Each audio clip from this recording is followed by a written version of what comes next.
One piece एक ऐसे anime series जिसकी जितनी ज़्यादा तारीफ करी जाए उतनी ज़्यादा कम है। ना जाने यार इस एनिमे ने हमें क्या क्या नहीं दिखाया। एक सबसे ज़्यादा ब्यूटीफुल स्टोरी, एक बहुत ही ज़्यादा तगड़े तगड़े कैरेक्टर्स और बहुत ही ज़्यादा ही अच्छी प्लॉट। इस एनिमे की वर्ल्ड बिल्डिंग की कंपैरिजन में कोई भी मुझे एनिमे नहीं दिखती है। मेरी one of the favourite anime series of all time, big 3 के अंदर बेस्ट एनिमे और ना जाने क्या क्या। तुमने टाइटल और थंबनेल से देख के पता ही चली गया होगा ये वीडियो किसके ऊपर है। तो हेलो नगमास, कैसे हो सारे? आई होप मेरे सारे अच्छे हो यार। आज की वीडियो में बात होने वाली है is One Piece is really gonna end soon. तो जैसा कि तुम लोगों को पता होगा कि जो हमारे ओडो सेंसे है उन्होंने हाल फिलहाल में ही हमारे जो वन पीस की फाइनल सागा है उसको अभी हमारे सामने इंट्रोड्यूस कर दिया है।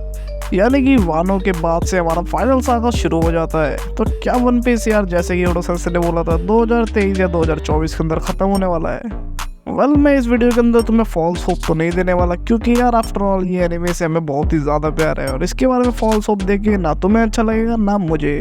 तो सबसे पहले बात कर लेते हैं कि अभी हमें वन पीस के अंदर और क्या क्या चीज़ें देखनी है, कि कितना लंबा यार ये वन पीस और चलने वाला है।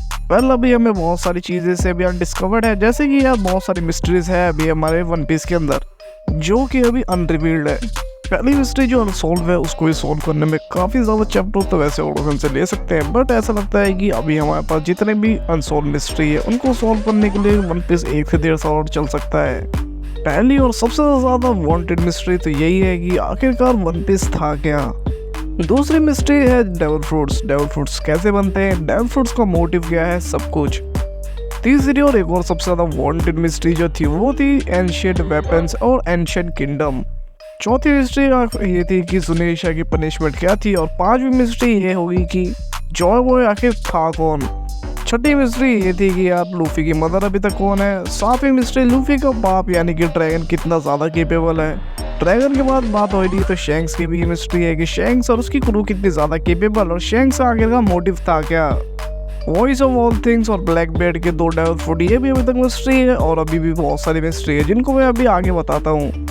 All blue, the will of D, ऐसी बहुत सारी मिस्ट्रीज है जो कि अभी ओडा सेंसे को हमें दिखाना है, यानी कि उन्हें अभी रिवील करना बाकी है।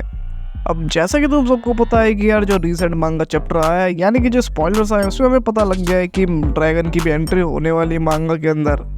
तो सबसे पहले हमें शैंक्स की एंट्री दिखाई दी गई है, वो भी एनिमे के अंदर भी, और हमें शैंक्स की एक अटैक दिखा दिया गया है जो कि एक नेम अटैक है, डिवाइन डिपार्चर, वो भी दिखा दिया गया है। बट हमें अभी तक ड्रैगन के बारे में कुछ नहीं पता। बट हमें इतना रिवील हो चुका है कि ड्रैगन भी एक मरीन था और वो गाप के साथ या उसके अंडर काम करता होगा, क्योंकि यार जो हमारे रिसेंट का स्पॉयलर्स आए उसके अंदर हमें पता चल गया था कि जो ड्रैगन था वो एक मरीन के अंदर था, और गॉड वाली का जो उसने इंसिडेंट देखा उसके बाद से उसने मरीन को छोड़ दिया था। अब जब गॉड वैली इंसिडेंट हुआ तो उस टाइम पे जो हमारा ड्रैगन था वो 17 साल का था, और उस टाइम पे अकाई नुबू सेम एज का था, और मोस्ट प्रोबेबली ड्रैगन और अकाई नु एक साथ ही ट्रेन करते होंगे, जैसे कि यार वहाँ पे नारुतो और सास्के वाला सीन था वैसे सेम ही। और जैसे कि यार हमने मनीफोर्ड वॉर के अंदर देखा था कि जो अकाई नु था वो ड्रैगन के नाम से बहुत ही ज़्यादा किलस जाता था, यानी कि वो ड्रैगन के नाम से बहुत ज़्यादा चिढ़ जाता था। इसका एक रीज़न ये भी हो सकता है कि जो हमारा ड्रैगन था यार वो बहुत ही ज़्यादा अच्छा था अपनी फील्ड के अंदर, और वो अकाई से ज़्यादा केपेबल और एक अच्छा एडमिरल बन सकता था। बट आफ्टर ऑल वो एक गाप का बेटा था, और वो जैसे कि गाप सेलेस्टियल ड्रैगन को पसंद नहीं करते थे, सेम उसके साथ है, और इसीलिए उसने रेवोल्यूशनरी आर्मी भी बनाई है। मैं अभी टॉपिक से थोड़ा भटक गया हूँ, बट यार यहाँ पे जो ये ड्रैगन के बारे में रिवील हो चुका है, इसका मतलब तो यही है कि ओडा सेंसे धीरे धीरे सारी की सारी चीज़ें धीरे धीरे रिवील कर ही रहे हैं। जैसे कि उन्होंने वेगा पंक के बारे में भी अभी थोड़े दिन पहले ही रिवील कर दिया था एड आर्क के अंदर। वैसे ही ओडा सेंसे ने हमें एड आर्क के अंदर लाके खड़ा कर दिया है, जिसके अंदर हमारे ना जाने क्या क्या देखने को मिल रहा है। पहले तो हमें गोडोसो की एंट्री, दूसरा हमारा किजारो की एंट्री, और तीसरा हमारे ब्लैक बेड की एक शिप वहाँ पे अप्रोच कर रही है। जैसा कि मैंने तुम सबको बताया एडेक आर्क बहुत ही ज़्यादा इंपॉर्टेंट आर्क है, क्योंकि इसके अंदर हमें वेगा पंक के बारे में पता लगा। और हमारे एक सब्सक्राइबर जिनका नाम है काय एनिमे हिंदी, और इन हमारे सब्सक्राइबर ने हमसे एक क्वेश्चन पूछा था कि क्या ही हमारा एगेड आइलैंड लास्ट आर्क होने वाला है। तो सबसे पहले तो आरिगातो फॉर योर सपोर्ट। अगर तुमको भी यार ऐसे क्वेश्चन मुझसे पूछना है तो तुम मुझे कमेंट में पूछ सकते हो, मैं तुम्हें अगली वीडियो में ऐसे ही रिप्लाई दे दूंगा। काय एनिमे हिंदी भाई, जहाँ तक आप कह रहे हो कि क्या वो हमारा जो एगेड आइलैंड है वो लास्ट आर्क होने वाला है, जहाँ तक मुझे लगता है ऐसा नहीं होने वाला, क्योंकि यार अभी तक हमारा जो योंको सागा है वो अभी तक एंड नहीं हुआ है, और उसमें हमें अभी तक 2 हमारे सबसे ज़्यादा स्ट्रॉन्गेस्ट योंको हमें देखना बाकी है। जिसमें से हमारा पहला अंग तो यही आ जाता है हमारा आकागामी शैंक्स और दूसरा ये अंग द ब्लैक बियर्ड। और हम क्रॉस गिल्ड को भी नहीं भूल सकते, हमें बगी और क्रॉस गिल्ड के बारे में और भी पता करना है, जो कि हमें ओडासेन से दिखाई देंगे आफ्टर ऑल, क्योंकि हमारा जो वन पीस का एंड सागा बहुत ही ज़्यादा नियर है। जैसे कि ओडासेन ने स्टेट कर दिया था कि हमारा जो फाइनल सागा है वो शुरू हो चुका है वानो के एंड के बाद ही। इतने सारे चीज़ें जो हमारे एगेड आर्क पे हो रही है, ये डेफिनेटली द लास्ट आर्क तो है नहीं, क्योंकि अभी हमारे जैसे कि मैंने तुम्हें पहले बताया था, अभी हमारे बहुत ही सारे जो अनसॉल्व मिस्ट्रीज है वो बाकी है रिवील करना ओडासेन को। एगेड के बाद यार हमारा एक बहुत ही ज़्यादा मोस्ट इंपॉर्टेंट और एक मोस्ट अवेटेड बहुत ही सारे 2 आर्क बच जाते हैं, जिसमें से एक आर्क तो हमारा एल्बाफ है। एल्बाफ एक बहुत ही ज़्यादा मोस्ट इंपॉर्टेंट आर्क इसलिए हो सकता है क्योंकि यार इसमें हमारे उसॉप, हमारे द गॉड उसॉप की कैरेक्टर डेवलपमेंट हमें देखने को मिल सकती है। और मोस्ट प्रोबेबली हमारे शैंक्स और हमारे लूफी की जो अलायंस है वो भी यहीं पे बन जाए, क्योंकि आफ्टर ऑल बहुत ही सारे लोगों का ये कहना है कि यार हमारे जो शैंक्स है उसकी टेरिटरी हो सकती है एल्बाफ।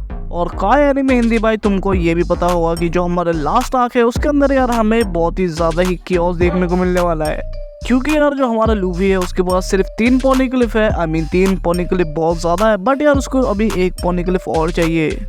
और हमें ये नहीं भूलना चाहिए कि यार किड के जितने भी पोनिक्लिफ्स थे, यानी कि किड के आई मीन उसके पास 2 या 3 पोनिक्लिफ थे, जितने भी थे वो अब शैंक्स के पास आ चुके हैं। और शैंक्स भी अब वन पीस के वर्ल्ड के अंदर उतर चुका है, यानी कि अब शैंक्स भी वर्ल्ड पीस को क्लेम करने के लिए निकल चुका है, जैसे कि उसने बेन बैकमैन को बोला था। और उसके बाद हमारा जो दूसरा आर्क आता है एल्बाफ के बाद, वो होता है द लाफ टेल। और हमें अभी तक ये भी नहीं भूलना चाहिए कि जो हमारा एनल है वो अभी तक मरा नहीं है, वो मून पे गया है। मोस्ट प्रोबेबली उसकी एंट्री वापस से हो जाए। और द वर्स्ट जनरेशन के अंदर जितने भी स्ट्रॉन्ग पायलट थे उन सबके हमें एबिलिटी दिखा दी गई थी, एक्सेप्ट मैड मॉन्क के बारे में। मैड मॉन्क एक ऐसा पायलट था जिसके बारे में हमें बिल्कुल कुछ भी नहीं पता था, जो कि एक मॉन्क ट्राइब का पायलट है, उसके बारे में हमें बिल्कुल नहीं पता गया था। हमें लास्ट में बस इतना दिखाया गया था कि यार वो एक लाइटिंग वाले किसी आइलैंड पे गया था, और उसके बाद से हमें उसके बारे में कुछ भी नहीं पता है। जैसे कि तुम सबको पता है कि जो हमारा वन पीस का वर्ल्ड है वो बहुत ही ज़्यादा बड़ा है, और लूफी ने सारे के सारे आइलैंड अभी तक एक्सप्लोर नहीं करे हैं। लूफी के काम के तो कुछ 2 या 3 अनएक्सप्लोर्ड आइलैंड बसते हैं, जिसके अंदर उसको अपना 4th पोनिक्लिफ मिल सकता है।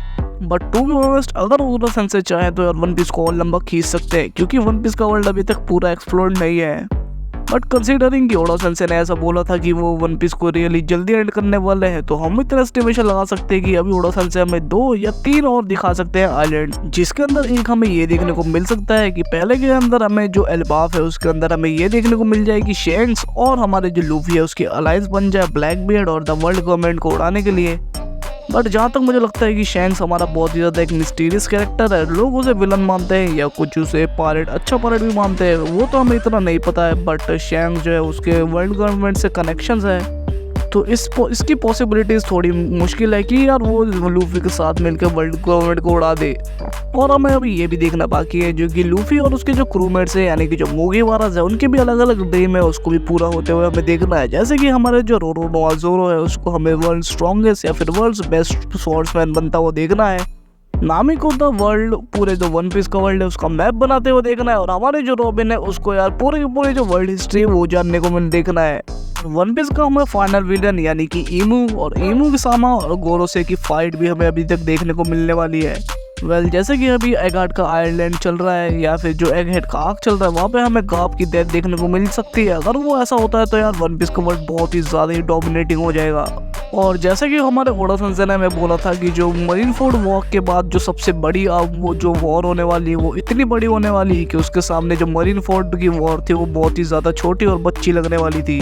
वो वॉर भी अभी तक रह रही है, जो कि ओडासेन ने बोला था कि ये आर्क सबसे ज़्यादा ही बेस्ट आर्क होने वाली है। और इसके बाद से जो वन पीस का वर्ल्ड है वो यार पूरे के पूरे एनिमे डोमिनेट करेगा। वैसे तो हमें ये आर्क भी देखने को मिलेगी। उसके बाद यार हमारी जो वन पीस की एनिमे है वो डेफिनेटली यार इंटरनेट प्रूव कर देगी। अब इस वीडियो का कंक्लूजन तो ये निकलता है कि वन पीस का वर्ल्ड जो है वो बहुत ही ज़्यादा बड़ा है और उसको कवर अप करने के लिए भी ओडासेन को 300 से 400 चैप्टर मैक्स टू मैक्स लेकर चलने पड़ेंगे। और इतना तो कंफर्म है यार कि वन पीस ये क्या 1.5 साल के अंदर तो एंड नहीं होने वाला है, और इसको यार अभी तक हम और थोड़ा बहुत इंजॉय कर सकते हैं। वेल आई नो कि यार तुम लोग अभी 1000 चैप्टर और देख सकते हो क्योंकि तुम वन पीस के फैन हो बिल्कुल मेरी तरह। बट यार तुम सबको ये भी जान लेना चाहिए कि ओडा सेंसेई की यार अब एज हो चुकी है। अब वैसे कि तुम सबको पता है हाल फिलहाल में उन्होंने एक आई सर्जरी ली थी। हम ऐसा नहीं चाहते कि यार उनको और दर्द मिले, यानी कि यार वो एक ऐसे ओडा सेंसेई एक ऐसी क्रिएटर है जिन्होंने एक बहुत ही ज्यादा मास्टरपीस और बेस्ट एनिमे हमारे लिए प्रोड्यूस करी है। वेल ये मांगा और कितने दिन चलने वाली है वो तो मुझे नहीं पता, वो सिर्फ ओडा सेंसेई जानते हैं। बट हम इतना तो कह सकते हैं कि उन्होंने एक मास्टरपीस मांगा हमें दी है। और इसी के साथ अगर तो तुमको ये वीडियो थोड़ी भी ज़्यादा पसंद आती है तो तुम लाइक कर देना, चैनल पर अगर तुम नए हो तो सब्सक्राइब कर देना। और मिलते हैं ऐसी नई वीडियो में, तब तक के लिए सायोनारा। और हाँ, the One Piece is real.